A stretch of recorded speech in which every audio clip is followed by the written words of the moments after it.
Assalamualaikum warahmatullahi wabarakatuh. Perkenalkan, saya Fitri Aisyarianti, saya dari jurusan Gizi Diploma 3 Poltekkes Kemenkes Semarang. Di sini saya akan sedikit menjelaskan tentang teknik pengasapan modern dan tradisional. Sebelumnya, teman-teman udah tahu belum apa sih itu pengasapan? Salah satu produk dari pengasapan itu adalah ikan asap. Ikan asap merupakan salah satu sumber protein hewani yang banyak dikonsumsi oleh masyarakat karena harganya yang murah dan mudah terjangkau. Tujuan pengasapan dalam pengawetan ikan adalah untuk mengawetkan ikan dan memberi rasa serta aroma khas asap pada ikan. Pengasapan juga bertujuan untuk mengeluarkan uap-uap dari unsur-unsur senyawa fenol atau aldehid dari jenis-jenis kayu yang dilekatkan pada tubuh ikan. Di sini ada dua jenis pengasapan loh. Yang pertama, pengasapan panas dan pengasapan dingin. Yang pertama, pengasapan dingin. Pengasapan dingin itu panas yang timbul tidak berpengaruh banyak terhadap ikan karena jarak antara ikan dan asap cukup jauh sehingga waktu dalam pengasapan cukup lama. Yang kedua, pengasapan panas. Berbalikan dengan pengasapan dingin, jarak antara ikan dan asap biasanya dekat.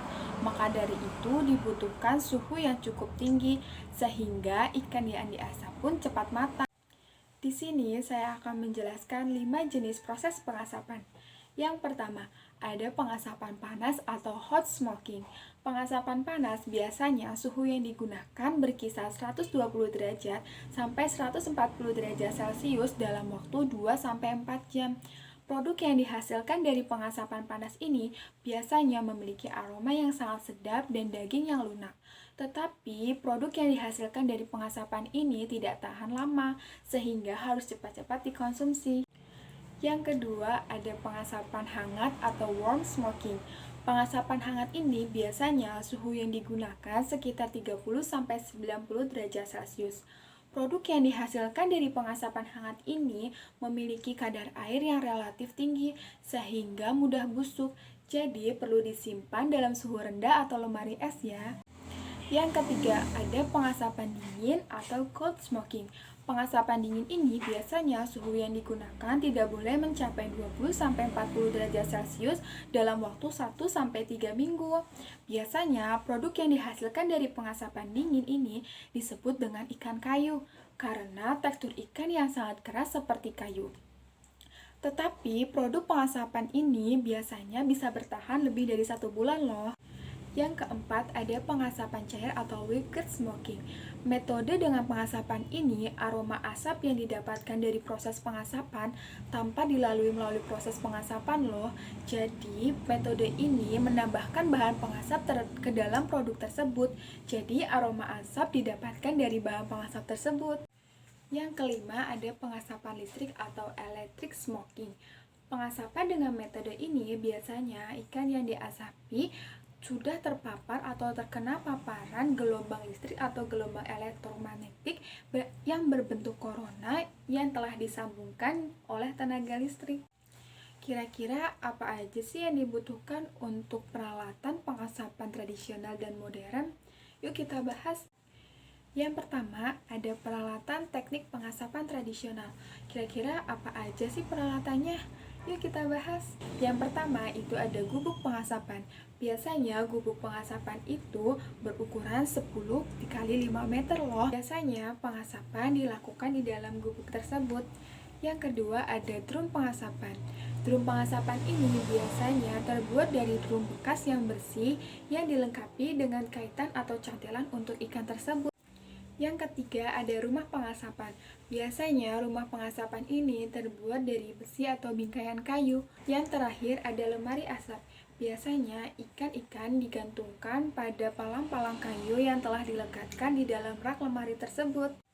Yang kedua ada peralatan teknik pengasapan modern. Apa aja sih peralatan itu? Yang pertama ada peralatan pengasapan listrik. Biasanya di dalam ruangan pengasapan listrik telah dipasang sepasang kabel yang telah dialiri oleh arus langsung dan arus tidak langsung yang diberi tegangan tinggi. Yang kedua ada pengasapan mekanik. Biasanya pengasapan mekanik ini uap yang dialirkan akan diarahkan ke dalam ruang asap melalui pipa. Dengan metode ini suhu pengasapan dapat dijaga loh dan aliran asap juga dapat dikontrol secara mekanis. Di sini teman-teman udah tahu belum sih gimana hasil akhir dari produk pengasapan itu? Ini kita bahas. Yang pertama ada penampilan ikan. Biasanya ikan yang telah diasapi akan memiliki warna kulit yang mengkilat. Warna mengkilat ini ditimbulkan karena adanya reaksi kimia dari senyawa yang terdapat dalam asap tersebut. Yang kedua, ada perubahan warna. Biasanya, ikan yang telah diasapi akan mengubah warna menjadi kuning emas kecoklatan. Hal ini terjadi karena adanya reaksi kimia antara fenol dan oksigen. Yang terakhir, ada cita rasa. Biasanya, ikan yang diasapi atau ikan asap memiliki cita rasa dan aroma yang spesifik, yaitu keasap-asapan yang sangat sedap. Kira-kira teman-teman di sini udah pada tahu belum sih apa aja hasil dari akhir produk pengasapan itu selain ikan asap? Yang pertama itu ada sale pisang. Yang kedua itu ada keju asap. Yang ketiga ada daging asap. Yang keempat ada dendeng. Yang kelima ada sosis. Yang keenam ada pastrami. Mungkin hanya itu yang bisa saya sampaikan. Mohon maaf apabila ada kesalahan dan semoga ilmu yang saya berikan dapat bermanfaat bagi kita semua dan dapat berguna bagi kita semua. Saya pamit, terima kasih. Wassalamualaikum warahmatullahi wabarakatuh. Sampai jumpa.